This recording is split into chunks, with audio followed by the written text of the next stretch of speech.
बिस्मिल्लाहिर्रहमानिर्रहीम। अस्सलाम वालेकुम प्यारे बच्चों, कैसे हैं आप लोग? उम्मीद करता हूँ खैरियत से होंगे। आज हम फर्स्ट ईयर फिज़िक्स का चैप्टर नंबर 2 का आखिरी क्वेश्चन करने लगे हैं। क्वेश्चन क्या है? Rocket propulsion. ठीक है, रॉकेट क्या होता है? ठीक है, अब हम किसी को भी कॉल या फ़ोन करते हैं तो मोबाइल के ज़रिए से हम कॉल मिलाते हैं। तो अगर मोबाइल में सिम ना हो तो क्या हम कॉल मिला सकते हैं? नहीं। तो हमारे मोबाइल के अंदर नेटवर्क का होना, अब नेटवर्क क्या होता है? सिग्नल। अगर हमारे मोबाइल के अंदर सिग्नल नहीं है तो फिर भी कॉल नहीं होती। तो सिग्नल हमें कहाँ से मिलते हैं? सेटेलाइट से। और सेटेलाइट क्या होता है? हमने पहले पढ़ा था कि satellite are the main objects, ये इंसान की बनाई हुई चीज़ें हैं जो ज़मीन के गिर्द गर्दिश करती हैं, जो हमें सिग्नल मुहैया करती हैं, जिसकी वजह से हम किसी को भी किसी भी वक्त बातचीत कर सकते हैं। ठीक है, अब सेटेलाइट को खिला में पहुंचाने के लिए, ज़मीन के गिर्द गर्दिश करने के लिए वो बहुत ज़्यादा भारी होता है, तो उसे कैसे लेके जाएंगे? अब ये तो नहीं हो सकता ना कि आप उसे कंधे पर उठाएं और लेके चले जाएं, क्योंकि वो बहुत बड़ा होता है। तो अगर सेटेलाइट को हमने खिला में लेके जाना है तो किसकी मदद से लेके जाया जाता है? तो उसके लिए जो गाड़ी इस्तेमाल होती है उसे स्पेसशिप या फिर रॉकेट कहते हैं। ठीक है, अब रॉकेट कैसे सफ़र करता है? ठीक है, रॉकेट का किस प्रिंसिपल पर काम करता है, रॉकेट क्या होता है, ये सब कुछ हम आज पढ़ेंगे। तो हमारे पास सबसे पहले आती है डेफिनेशन। क्या है? A rocket is a spacecraft, ये एक खिला में जाने वाली गाड़ी है। Capable of carrying heavy object, जो भारी अजसाम को लेके जा सकती है, such as satellite to launch into orbit around the earth. यानी रॉकेट हमारे पास एक ऐसी स्पेसशिप या गाड़ी है जो भारी भारी अजसाम को ज़मीन के मदार से बाहर ले जा सकती है, जैसा कि सैटेलाइट वगैरह जो ज़मीन के गिर्द गर्दिश करते हैं तो हमें ज़मीन से उनको खिला में पहुंचाया जाता है। तो उसके बाद आता है इसका वर्किंग प्रिंसिपल। तो इसका वर्किंग प्रिंसिपल क्या है? तो ये दो प्रिंसिपल पर मुनहसर होता है। पहला हमने पढ़ा था law of conservation of momentum, यानी जो इनिशियल मोमेंटम है किसी चीज़ का और जो फाइनल मोमेंटम है किसी चीज़ का वो बराबर होता है। और दूसरा हमारे पास क्या होता है? Second law of motion. Second law of motion हमने क्या पढ़ा था? F is equal to m a Newton का। तो उसके बाद हमारे पास आ जाता है वर्किंग। ये कैसे काम करता है? ठीक है, a rocket move by expelling, एक रॉकेट हरकत करता है खारिज करके बर्निंग गैसेज, जलती हुई गैसेज, थ्रो इंजन, इंजन से एट द देयर रियर, उनके नीचे वाली सतह से। रियर का मतलब होता है आखिरी तेल।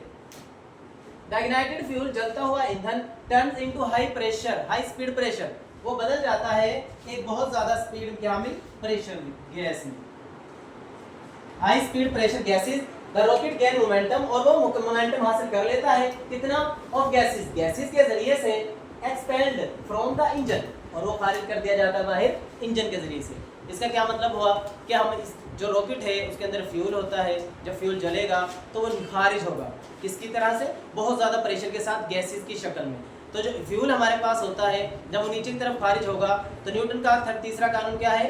Every action has a reaction which is equal but opposite. Her action का एक रिएक्शन होता है जो बराबर होता है लेकिन ऑपोजिट होता है।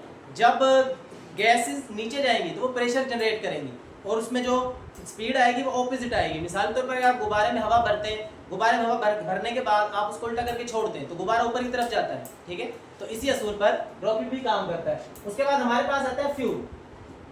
अब हमारे पास जो रॉकेट का फ्यूल है वो सॉलिड भी हो सकता है और लिक्विड भी हो सकता है। अब इसमें फ्यूल आता है दो तरह का। एक हमारे पास इसके अंदर हो सकता है हाइड्रोजन,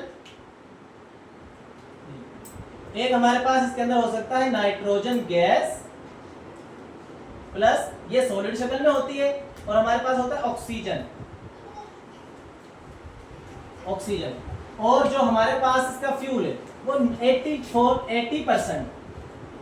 80% जो रॉकेट के अंदर होता है, यानी रॉकेट का 80% हिस्सा सिर्फ तेल पर मुश्तमिल होता है, ईंधन पर मुश्तमिल होता है। ठीक है, वो गैस भी हो सकता है, लिक्विड भी हो सकता है। ठीक है, तो आगे हमारे पास आता है बर्निंग रेट ऑफ फ्यूल, यानी फ्यूल किस हिसाब से खर्च करता है एक रॉकेट चलने के दौरान। तो जब एक रॉकेट चलता है तो बहुत ज़्यादा फ्यूल का इस्तेमाल करता है। ठीक है, तो तकरीबन 10,000 किलोग्राम, कितना फ्यूल इस्तेमाल करता है? 10,000 किलोग्राम पर सेकंड, यानी एक सेकंड में एक रॉकेट 10,000 किलोग्राम फ्यूल इस्तेमाल करता है। तो आप खुद सोचें कि एक रॉकेट कितना ज़्यादा ईंधन इस्तेमाल करता होगा। यानी 80% जो रॉकेट का वेट है वो फ्यूल पर मुश्तमिल होता है। उसके बाद 10,000 किलोग्राम पर सेकंड, यानी अगर रॉकेट एक सेकंड उड़ेगा तो एक सेकंड में वो 10,000 किलोग्राम गैस खारिज करेगा। उसके बाद velocity gain by the rocket. अब रॉकेट किस स्पीड से उड़ता है? देखिए, जब एक सेकंड में वो 10,000 किलोग्राम गैस खारिज कर रहा है, इस्तेमाल कर रहा है, तो उसकी स्पीड कितनी होगी? तो उसकी जो स्पीड होगी वो होगी 4000 मीटर फी सेकंड। ठीक है, यानी वो 4000 मीटर एक सेकंड में कवर करेगा, या हम इसको लिख सकते हैं 4 किलोमीटर फी सेकंड, यानी एक रॉकेट एक सेकंड में 4 किलोमीटर उड़ सकता है।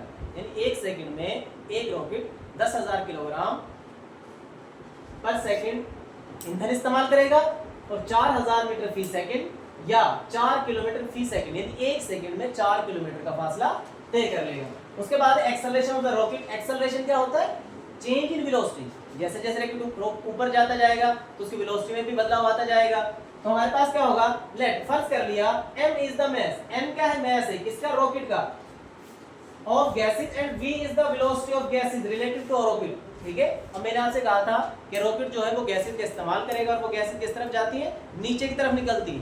तो जब गैसेस नीचे की तरफ जाएंगी तो रिएक्शन के तौर पर जो रॉकेट है वो ऊपर की तरफ जाएगा। ठीक है, अब यहाँ पे आप देखिए, अब यहाँ से गैसेस अगर नीचे की तरफ खारिज होंगी तो ये रियल यानी आखिरी हिस्सा, यहाँ से गैसेस नीचे की तरफ खारिज होंगी तो जो गैसेस का नीचे की तरफ होगा प्रेशर, तो इसके नतीजे में जो रॉकेट है वो ऊपर की तरफ जाएगा, क्योंकि उसके ऊपर की तरफ अपवार्ड थ्रस्ट लगेगा। तो रॉकेट क्या करेगा? ऊपर की तरफ जाएगा। रॉकेट का एक हिस्सा, ज्यादा जो हिस्सा होता है ज्यादातर वो फ्यूल पर मुश्तमिल होता है, यानी तेल होगा इसमें। ठीक है, और यहाँ पे आप लिख सकते हैं कि 80% of a rocket consist fuel. एक रॉकेट का 80% हिस्सा फ्यूल पर मुश्तमिल होता है। उसके बाद इंजन होता है। ठीक है, उसके बाद प्लेस सिस्टम। मिसाल के तौर पर अगर हम सैटेलाइट को भेज रहे हैं या कोई साइंसदान जा रहे हैं दूसरे सितारे पर तो वो इसके अंदर ऊपर बैठे होंगे, तो सैटेलाइट के ऊपर हो, क्योंकि नीचे जो है ये शेल होते हैं, ये एक सिलेंडर होते हैं जिनमें गैसेस भरे होते हैं। जैसे ही एक सिलेंडर खारिज होता है तो वो रॉकेट से अलग होकर नीचे गिर जाता है, उसके बाद दूसरा, उसके बाद तीसरा, इस तरह तमाम आहिस्ता आहिस्ता रॉकेट से नीचे गिरते जाएंगे। तो हमारे पास जो गैसेस की जो स्पीड होगी वो मैं आपको बता चुका हूँ, हम यहाँ लिख लेते हैं समझने के लिए। तो क्या होगी? 80% जो होगा रॉकेट का वो फ्यूल होगा और स्पीड क्या होगी? 4000 मीटर फी सेकंड। ठीक है, तो यहाँ पे हमारे पास जब रॉकेट ऊपर की तरफ जाएगा तो रॉकेट का मास भी होगा और उसकी स्पीड भी आ जाएगी, तो हमारे पास आएगा मोमेंटम। तो मोमेंटम क्या होता है? Initial momentum of rocket. तो हमारे पास आएगा इनिशियल मोमेंटम ऑफ रॉकेट जी। तो मोमेंटम किसके बराबर होता है?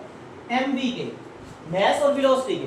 अच्छा, जब रॉकेट रुका हुआ है यानी अभी चलना शुरू नहीं किया तो उसकी स्पीड कितनी हुई? 0। मास तो उसका होगा लेकिन उसकी स्पीड कितनी होगी? 0 होगी। तो जब 0 होगी तो इसका मोमेंटम भी क्या हो जाएगा? 0 हो जाएगा। अब हम करेंगे final momentum of the rocket. Final momentum of rocket, जो रॉकेट का फाइनल मोमेंटम क्या होगा उसको हम कहेंगे m-v कह लेते हैं, क्योंकि हमें ना आगे m की दोबारा जरूरत पड़ेगी, हमने एक और m लिखना है, तो यहाँ हम उसको सिंपल क्या कहेंगे? फिर m डैश कह लेंगे। अच्छा, अगर हम निकालना चाहते हैं what is relation between force and momentum, ठीक है, तो फोर्स किसके बराबर होती है?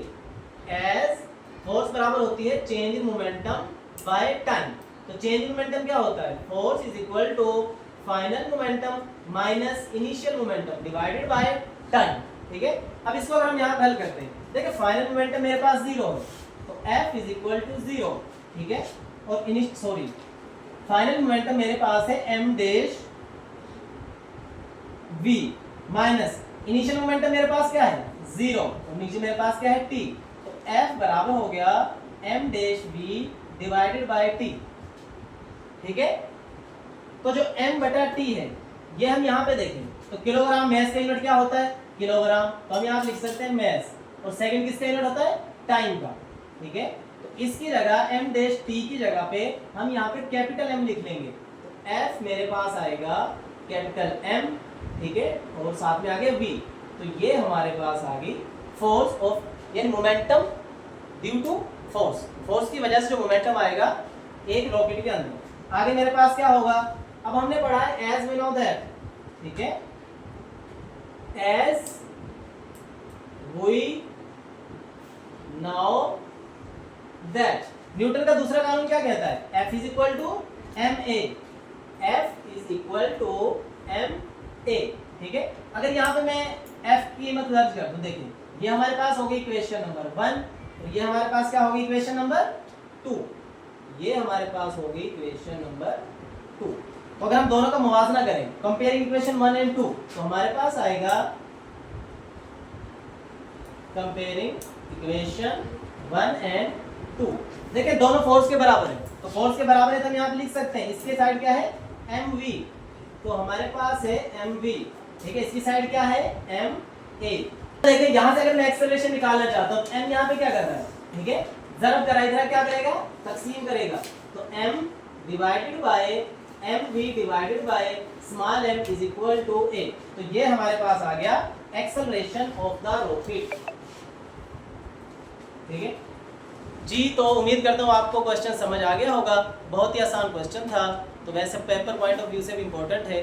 तो आपको वीडियो अच्छी लगी तो लाइक करें, शेयर करें, कमेंट करें और चैनल को सब्सक्राइब कर लें और बेल आइकन को प्रेस कर लें ताकि आने वाली तमाम वीडियोज़ की अपडेट आपको मिलती रहे। तब तक के लिए अल्लाह हाफिज़।